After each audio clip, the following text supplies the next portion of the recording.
What's going on, ladies and gentlemen? Today we are back. This is Chris of ChrisColumbusGames bringing you another Bloodborne boss beatdown. Today we find ourselves in the Hunter's Dream, and the boss of the day is Gehrman, the first hunter.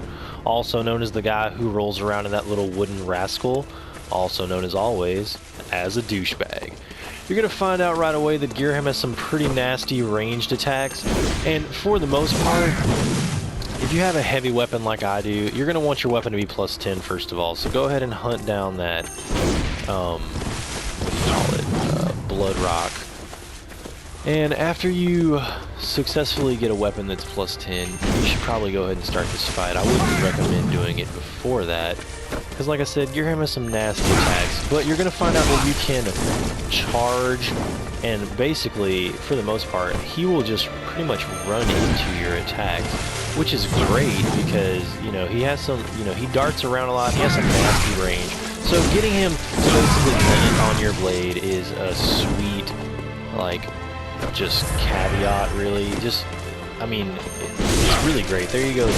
Pretty much, whenever you hit him, basically his, you know, he gets staggered because he, I don't know, can't stand it because you have a huge blade. And if you have a heavier weapon, he will get stunned.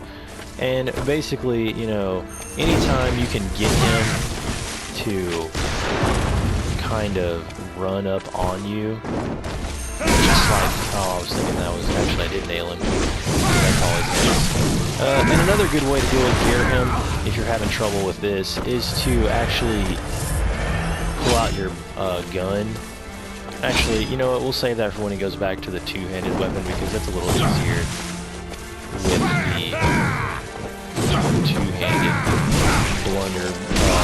not blunderbuss, but the two-handed scythe. And when he does this, you're going to want to get back because he's probably going to do, holy crap, he has some charged shells. And when he does this thing where he looks like he's just praying, he's doing an AoE attack, so you're going to want to get back because basically, if you don't have a lot of vitality like me, then he will basically just one-hit you, and it's pretty sorry.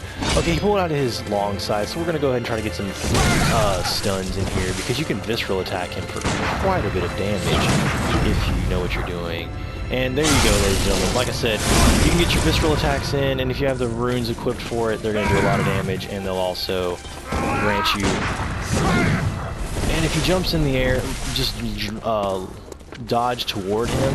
That'll get rid of his shockwave attack, really, because that can hit for some pretty nasty damage too. Get out of there. And basically, like I said, you're going to kind of want to lure him into attacking so you can get these visceral attacks in and get some nasty damage in there when you can. And when he goes back to the long form, or the short form of his blade rather, then you're going to want to go ahead and swap back to the long blade so you can just charge it up. Close to the end of the fight, Gehrman's going to do like every boss and just go crazy. So you may want to just Molotov him really quickly. I'm probably just going to go ahead and try to lure him and get one last visceral. Oh, here he goes with his AoE attack, so I'm going to go ahead and back the hell up. Not trying to get caught up in any of that because, well, you know, when you can get the dub, get it. And here comes his nasty little shockwave. Man, that hits for quite a bit of damage. Go ahead and pop a couple tasty blood vials and get right back in. There we go. That's probably going to wrap up Gehrman, the first hunter. And there you are, ladies and gentlemen.